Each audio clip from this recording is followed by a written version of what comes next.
Hello, and thank you for joining. I'm Grace, Communications Coordinator at Ann Arbor's Office of Sustainability and Innovations, and welcome to Greenlight, where we dig into sustainability in Ann Arbor with the residents who are envisioning, creating, and establishing a sustainable and equitable future for our community. Supporting these goals and presenting this series is A20, the city's plan, framework, vision, and associated actions for creating and implementing a just transition to carbon neutrality community-wide by the year 2030. Today, we're shining the green light on Dr. Christopher Fici, AmeriCorps member serving with the Office of Sustainability and Innovations, to discuss A20 as an example of an anticipatory community. Thank you for joining. Thank you, Grace. How are you doing? I'm good. How are you? I'm doing well. Yay. Well, thank you for joining. And I wanted to start off by asking you for the elevator pitch of who you are and what you do. Well, I'm a scholar, researcher, writer, community activist. I have a PhD in religion and ecology, which is a pretty unique PhD. And I've been serving this year in the AmeriCorps program with our Office of Sustainability and Innovations, working on our engagement team. And I'm really grateful to be part of our team. We're very grateful to have you and grateful that you've joined us today. To start us off, define anticipatory community for me. So it's a concept I got from one of my mentors, Larry Rasmussen, in his book, Earth Honoring Faith. And it's a concept which describes a community which is a place of like belonging, homecoming. Really at the core of it is people are really trying to like reconnect to community bonds, because that's, I think, a common thing I feel myself and a lot of people, it's, especially since COVID, it's been hard to keep our community bonds going. So it's a place of homecoming and belonging. It's a place for creative experimentation. And it's a place, he uses this word like the kind of the prophetic edge against like the fault lines of modernity, with Larry's definition, which kind of means, you know, prophetic comes out of kind of religious categories, but it really means just like being aware of the kind of gap between what is and what ought to be. And an anticipatory community is kind of a space moving towards what ought to be in all kinds of different contexts. So is it fair to say that an anticipatory community is a community that's leading? Yes, that's kind of in the sense of the term, like anticipating the way forward. I understand it through the context of climate change, but it can be understood through a lot of different contexts. But it's definitely people who don't basically like refuse the status quo and try to make something better, try to make something that works for as many people as possible. Yeah. What are some historic examples of anticipatory communities? I always think of Dr. King's concept of beloved community, Dr. Martin Luther King, because he would frame kind of not just like racial justice, but also economic justice, a place where, and I love the term beloved community because it's a sense where people feel cared for, feel included, feel encouraged. A couple other examples, there's the transition town movement, which I think emerged out of the UK and has a number of global communities doing this, where they're trying to basically, it's very literally the definition of an anticipatory community. How do you transition, and what we're doing too, from a place that's more reliant on like carbon and fossil fuels to something that is less reliant. The last example I'll give is one of my favorites, is the Chipko movement in India, where this happened back in the 1970s, where a group of women activists in rural areas of India would literally hug trees to prevent logging from happening. And they were very successful at times, and they were the little, like, I don't know if the definition of tree huggers comes from them, but they made it to like the most positive effect. That was the light bulb you just watched me have, was, oh my gosh, is that where that comes from? I think it's often, they're the best example of it, because they were the ones who made, you know, they were using it in a very like progressive activist, like really, you know, the trees are part of the community too. Absolutely. That leads great into my next question. What makes someone an anticipator? I feel it's someone who has courage.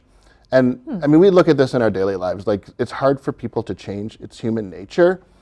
But whenever we look at our own lives where we've kind of grown, you know, we have to have the courage to do that. We have to have conviction. We have to kind of see a way forward. I would always tell, like people, I'd always tell my students when I was teaching, it's not that we don't know what to do. There's endless amount of wisdom, whether it comes from like religious texts or people who have been working in the climate field for decades and decades. We know what to do. The problem is the conviction, like being able to do it, because it does require some serious changes. And I think the last element especially is like compassion and connection. I love this term. It's kind of an academic term because it has a lot of syllables, interdependency, but it really means that we're really dependent on life. Like, and we are dependent not just on each other, but on, I mean, I would always, we have so many bacteria in our gut which make our digestion happen, right? Yeah. So we're so dependent in the positive way. I know dependency can sometimes have negative connotations, but we need each other as people, and we need each other as living beings. And I know a lot of living beings on this planet need us to change our ways in a lot of ways too, right? Yeah, that's really cool. And I appreciated the visual. Yeah. How does the concept of an anticipatory community relate to climate action more broadly and then to A20 more specifically? The climate movement has really been this challenge to kind of like, it feels like we've lost momentum a little bit for various reasons. And people are looking, but people are still very concerned, and people are trying to look for examples. And I feel like any anticipatory community is a community like ours, which is literally just trying to lead the way forward. I feel like the whole city is an anticipatory community because some of the things we've talked about where there are municipal projects, different cities that do similar work, but sometimes they're only focused on like the municipal efforts, which is really important. We do that very well. But we're trying to include the whole city in this as well. And there's so many timelines and so many kind of deadlines that come with the climate movement as well. I know we've talked about wanting to make our city carbon neutral by 2030. We may not completely achieve that, but that's the way I understand anticipatory community is that that's the place where it starts to deepen. Like all the work that we're doing continues to build and build. We have all this momentum that we're building, and it may not achieve it entirely by 2030, but we're well on our way.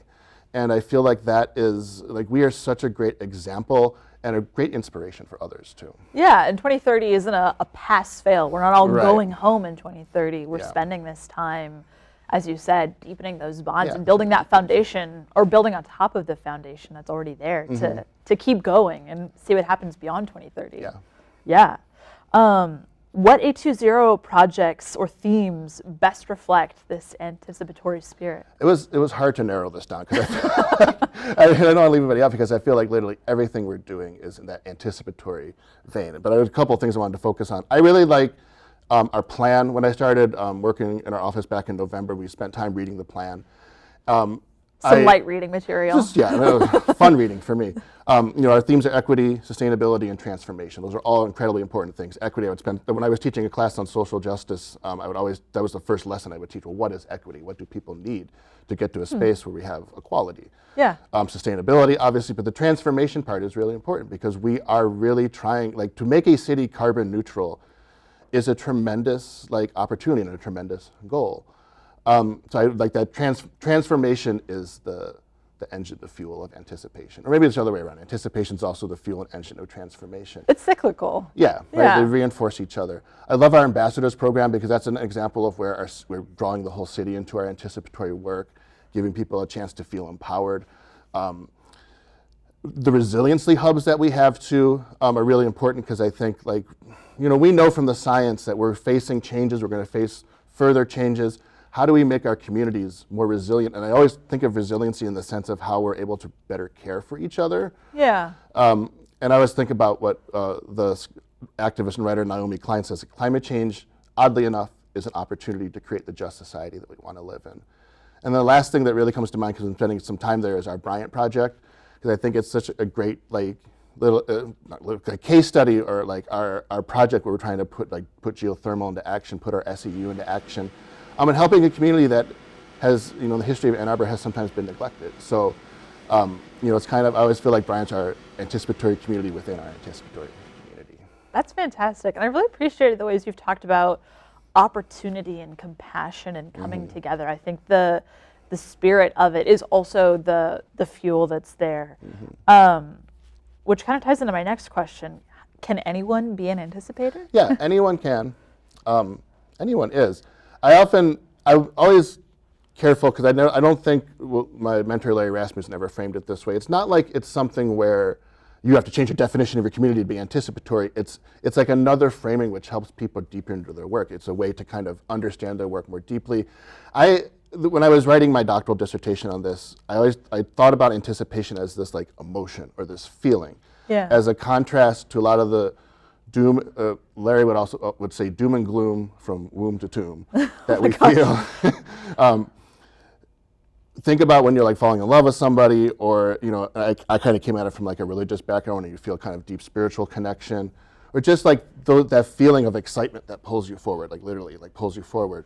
That's what anticipation is, and we need that sense of hope, which I know is your next question about what hope is, and the sense of, like, what can we, even though things are very challenging and will be very challenging, and hard and difficult and require us to make some choices, we know we're going towards a better way. We have to.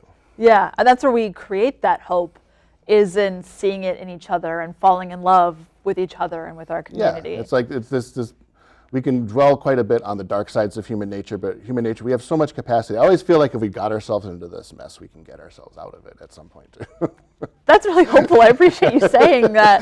Makes me think of what I say when I talk about our work and communicating about it, is people want to root for the winning team. You want to play for the winning team. If everything's on fire, you don't want to play for the team that's on fire. You want to play for the winning team. Yeah. And that is hope. Hope is what fuels that spirit, that team spirit. Yeah. My last question, is there anything you'd like to leave our guests with as we look toward the future? Well, I've been reading this book, The Deluge by Stephen Markey, and it's a climate fiction tale. It's this big long novel with like 20 characters. One of the groups is this group that's kind of sabotaging climate change infrastructure, and one of the characters has a daughter. And there's this really powerful chapter where she was talking about how she wants people to like feel the fear that she feels for her daughter. And I have a daughter myself, and that really hit me, because that's a genuine feeling.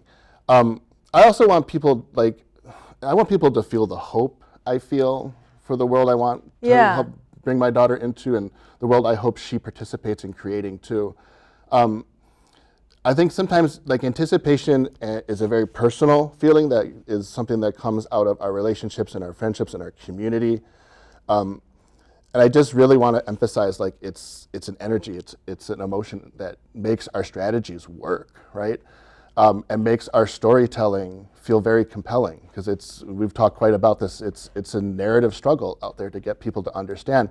But I've had great friends and colleagues who focus so much on how storytelling and narrative is the way to really connect people in their hearts. So that's kind of the offering of anticipation, anticipatory community. It helps you to understand strategy, but then it gives you this kind of like narrative fuel, this emotional fuel that keeps you going when it's very challenging. And it's never not going to be challenging, but we have to embrace that challenge. And we all know in our life, like, great success comes from kind of struggling through and making things happen. Yeah.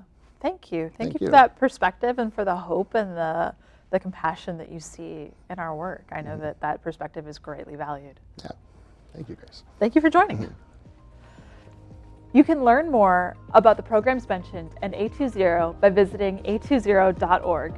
Have a question you want to ask to a sustainability expert in the city of Ann Arbor, or a story you'd like to share? Let us know at sustainability@a2gov.org. This has been Greenlight. Thank you for joining us, and we'll see you again soon.